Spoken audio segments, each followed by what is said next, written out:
نظر چند صفحات کی ضرورت اس لیے محسوس ہو رہی ہے کہ ادبی دنیا میں جناب مشتاق احمد یوسفی کے فکر و فن کے حوالے سے آپ کو دسیوں مقالے، درجنوں مضامین، بیسیوں تجزیے، سینکڑوں تبصرے، ہزاروں مداحین اور لاکھوں قارئین نہایت آسانی سے دستیاب ہو جائیں گے۔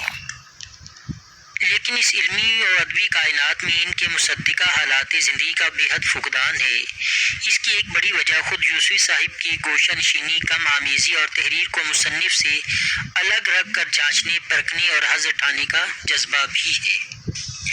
لیکن ہم سمجھتے ہیں کہ اردو ادب کی اتنی بڑی شخصیت اور دنیا بھر میں اعلیٰ ترین علمی، ادبی اور سماجی اقدار کے حامل، نیز پاکستان سے ٹوٹ کر پیار کرنے والے اس خاندان کے سوانحی کوائف نہایت مختصر ہی صحیح اہل علم و ادب تک ضرور پہنچنے چاہیے۔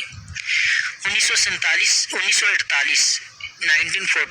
میں والد بزرگوار نے پاکستان کے وقار کے خلاف بات کرنے پر جے پور اسمبلی کی اسپیکرشپ سے استعفیٰ دے کر پاکستان ہجرت کی، اور 1949 میں بیٹا اردو کی سرکاری زبان نہ رہنے کی بنا پر ڈپٹی اسپیکر شپ کو لات مار کر کراچی چلا آیا۔ سچ بات تو یہ ہے کہ مفاد پرستی اور افراتفری کے اس دور میں ایسے خاندان کے حالات و واقعات کی جھلک پیش کرنا علمی خدمت ہی نہیں، قومی فریضہ بھی ہے۔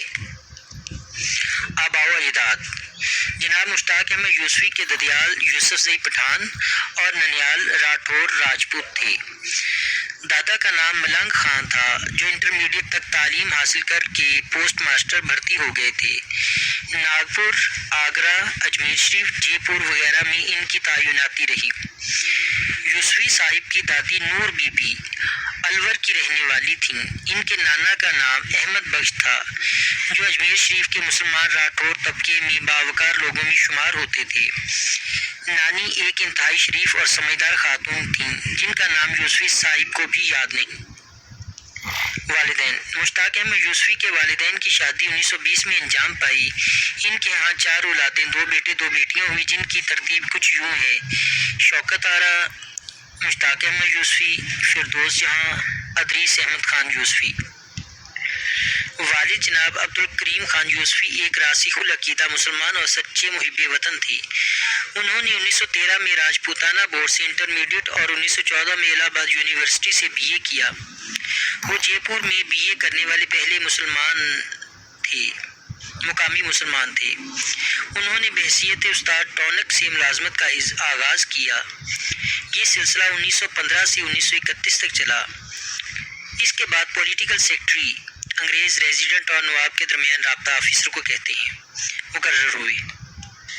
بعد ازاں سیاست کے میدان میں اترے، اسٹیٹ مسلم لیگ کے صدر بنے، 2 بار جے پور میونسپلٹی کے میئر منتخب ہوئے، آخرکار اسمبلی کے اسپیکر چنے گئے۔ ستمبر 1948 میں ہجرت کر کے حیدرآباد یعنی پاکستان آ گئے۔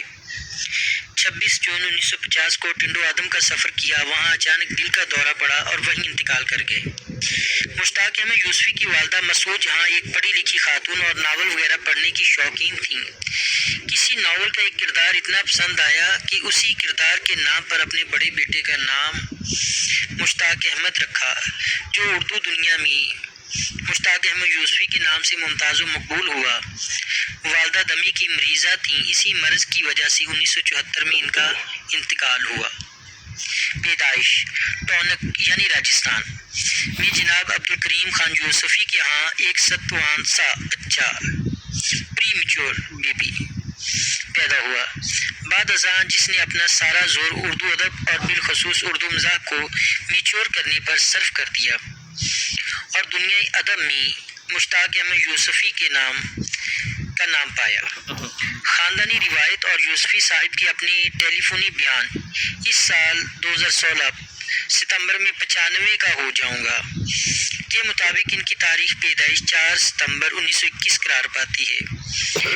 یوسفی صاحب کے بقول ان کے ایک سوانح نویس نے لکھا ہے کہ مشتاق احمد یوسفی 1921 میں ستوانسا کے مقام پر پیدا ہوئے۔ سرکاری کاغذات کے مطابق ان کی تاریخ پیدائش 4 اگست 1923 ہے۔ تعلیم: یوسفی صاحب عمر کے پہلے 8 برس یعنی تیسری جماعت تک ٹونک ہی میں پڑھتے رہے۔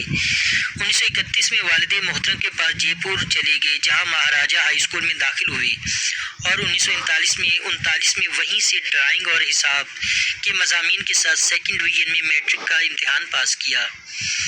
اس قدر کم نمبروں کی وجہ سے وہ ریاضی کے مضمون میں کمزوری بتاتے ہی چراغ تلے کے دیباچے پہلا پتر میں لکھتے ہیں: گو کہ یونیورسٹی کے امتحانوں میں اول آیا، لیکن اسکول میں حساب سے کوئی طبعی مناسبت نہ تھی اور حساب میں فیل ہونے کو ایک عرصے تک اپنی مسلمان ہونے کی آسمانی دلیل سمجھتا رہا۔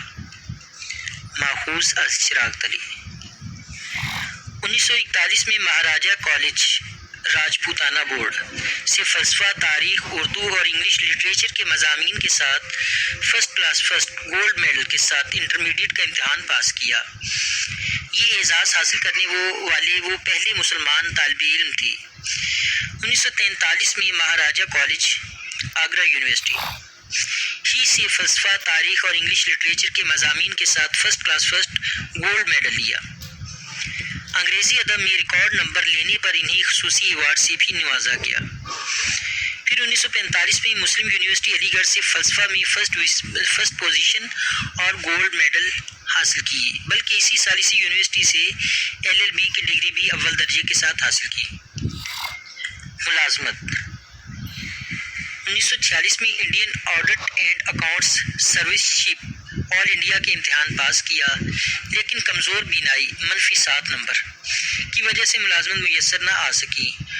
والدہ ڈاکٹر بنانا چاہتی تھیں تاکہ عرب جا کر بدوؤں کا مفت علاج کر سکیں، لیکن اپنی مزاج کی بنا پر انہوں نے عرب کی بجائے ادب کے بدوؤں کا علاج کرنے کو ترجیح دی۔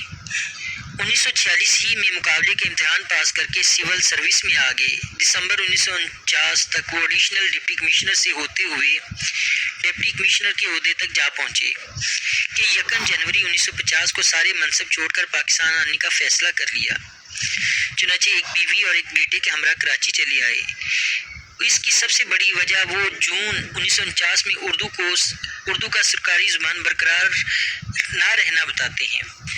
پاکستان میں انہوں نے سابقہ ملازمت کا کوئی کلیم داخل نہ کیا، بلکہ نئے سرے سے قائد اعظم کے ایک خاص معتمد جناب M.E. اصفہانی کے توسط سے 3 فروری 1950 کو بینک کاری مسلم کمرشل بینک کے شعبہ سے بطور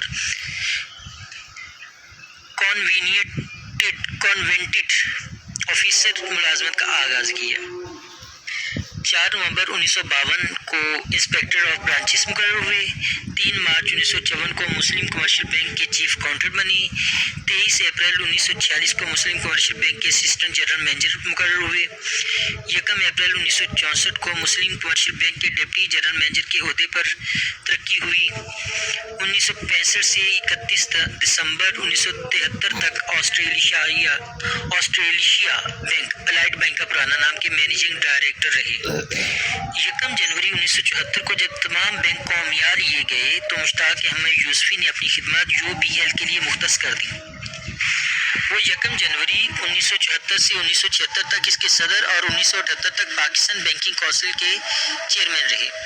غرض یہ کہ جنوری 1979 تک وہ director investment corporation of Pakistan, director national investment trust, vice chairman of council of the institute of bankers in Pakistan, director Pakistan agricultural storage corporation, vice chairman of the Pakistan banks association, chairman امتحان committee of the institute of bankers in Pakistan اور chairman editorial board کے اعزازی عہدوں